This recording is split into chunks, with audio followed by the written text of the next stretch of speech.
everyone, it's Moose and thank you so much for joining me back here. Today we're going to be doing another tag video. I've been doing a lot of tags recently, but I'm not sorry. Today we're going to do the reading habits tag. I haven't really looked at these questions. I've watched other people do this tag, but I don't really remember them, so we'll see how this goes. Let's just jump right into it. Question number 1, do you have a certain place at home for reading?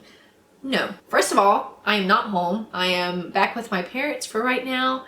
My husband is away for a couple of months and we live in Georgia. So I'm not around anyone that can help me with the baby. I'm on my own. So I decided to come back home for a couple months. And within this home, no, I do not. I like reading before bed, but here lately I've been going to bed pretty late. Later than I should, later than I want to. Back home at my home, I like reading on my couch, and again, I like reading in bed. Audiobooks, I like listening to in the car. So, typical stuff, I think. 2, bookmark or random piece of paper? Both. I didn't bring any bookmarks with me, so this is the book I'm reading right now. I'm using a random stack of Post-it notes, so I like to think that I'm a bookmark kind of person, and I am sometimes, but I'm not that organized, I don't guess. Question number 3, can you stop reading or do you have to stop after a chapter / a certain amount of pages? I can stop reading. It doesn't matter if someone walks up and is like, hey, let's go blah, blah, blah, blah, blah.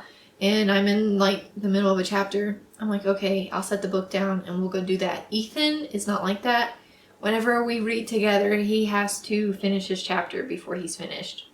Which I understand, I get it, but for me, I don't care. 4, do you eat or drink while reading? I'll drink some stuff. I have this weird thing where I'm eating. I like food, so eating is like my downtime. Even when I'm still in college, I guess. Gosh, Aramis. Even when I was doing my undergrad and I had like a lot of schoolwork where I was pretty much always working on something, I wouldn't do it when I'm eating. When I'm eating, I want to be like watching a video or watching TV or not doing anything that requires brain activity. So yeah, I don't really eat when I do anything, but I will drink, you know. I constantly have like a tumbler of water just chilling, so I will drink. Not alcohol though, I don't drink alcohol. I don't know if that's what this question was implying. I doubt it, but just throwing that in there. Question number 5, multitasking. Music or TV while reading? Absolutely not.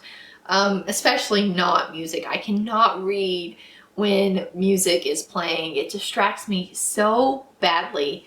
TV I can block out. I'm pretty good at blocking out most things when I read. I can block out people, I can block out TV, but I cannot block out music. I've mentioned this before on my channel.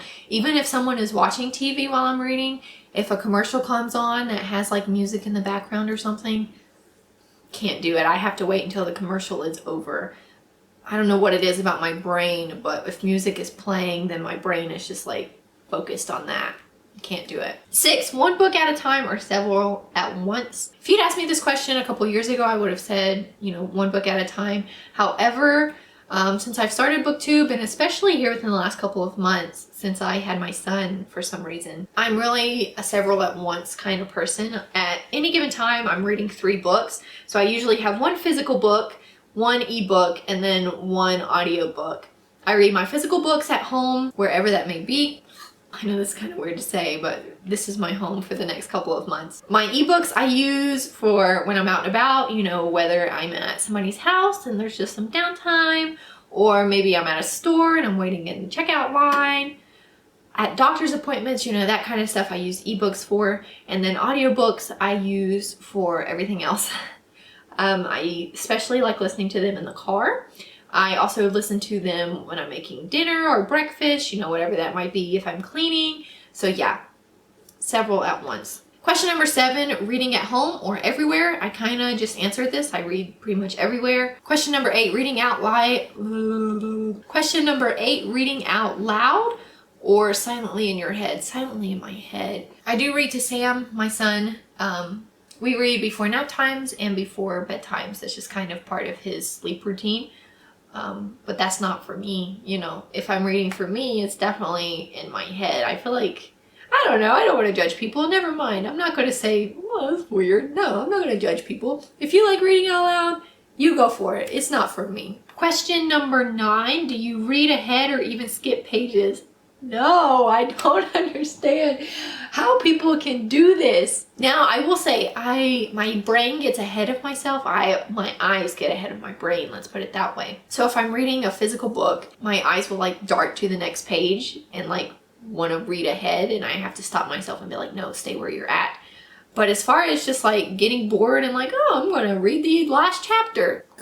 No, I don't see how people do that. To be fair, I'm one of those people that do not want spoilers. I get so mad when something gets spoiled for me, which I think is why I don't really like read synopsis of books and stuff like that. I just want to go into it blind. I want to be completely surprised by almost everything. So to read ahead and potentially have something spoiled for me is just like, so no, I don't do that. 10, breaking the spine or keeping it like new. Yeah, I don't care if it's broken. I don't purposely break the spine. I don't want my books to fall apart or anything like that. But as far as, you know, being meticulous and super careful, that way it doesn't break, I don't care. If anything, looking at my shelf and seeing broken spines just reminds me that those books fulfilled their purpose. They were read, they were enjoyed, they were opened a lot. That's what they're made for. So I don't really care about keeping them new. All right, last question. Question 11, do you write in your books? No, not for my pleasure books. When I was in college, when I was in undergrad, I would write in my books all the time. I was a literature major, so it was kind of necessary in a way. Whenever I was doing a paper or an assignment or something that required some kind of analytical, you know, paper, you know, thing going on, I would write in my books like ideas and stuff that I would want to put in my paper, thoughts that I had about certain sections, you know, that kind of thing. But as far as just writing in my books for pleasure, I don't do that. Mostly because I don't want to get taken out of the story and the reading experience. When I read for pleasure, I just want to like go through the story. I don't want to have to stop and take time to write something down or to really think about it. I know that sounds weird, but I just want to get it. I just want to read the story and not be taken away from it. And I feel like it would take me away if I was to stop and write down my thoughts or something like that. So yeah, those are my reading habits. Doing this video made me realize how much my reading habits have changed, especially since starting my channel. That's not a bad thing. I'm not mad about it, but it is interesting to consider and to look at. So yeah, those are my reading habits. I am anxious to hear what yours are. If you have done this tag or you would like to do this, if you've done this tag or if you would like to do this tag, just let me know down in the comments below. I'll come and check it out. I always think it's fun to watch tag videos. As far as tagging someone, I always say this, but I'm not going to. I don't like making people feel pressured to do the tag if they don't really want to, if there's no interest in doing so. But if you do want to, again, let me know and I'll come check it out. Thank you guys so much for watching this video. If you liked it, be sure to subscribe down below and leave a comment down below. In the description box is also my social media stuff if you're interested, especially if you would like to see my son. Snapchat is the place to be. I don't really post that often on Instagram. I do post stories of my son though, so if you don't want to see my son, don't check them out. But if you do, they're down below. No matter what your reading habits, you guys are awesome. I am thankful for you, and we'll be back here next time, guys. See ya!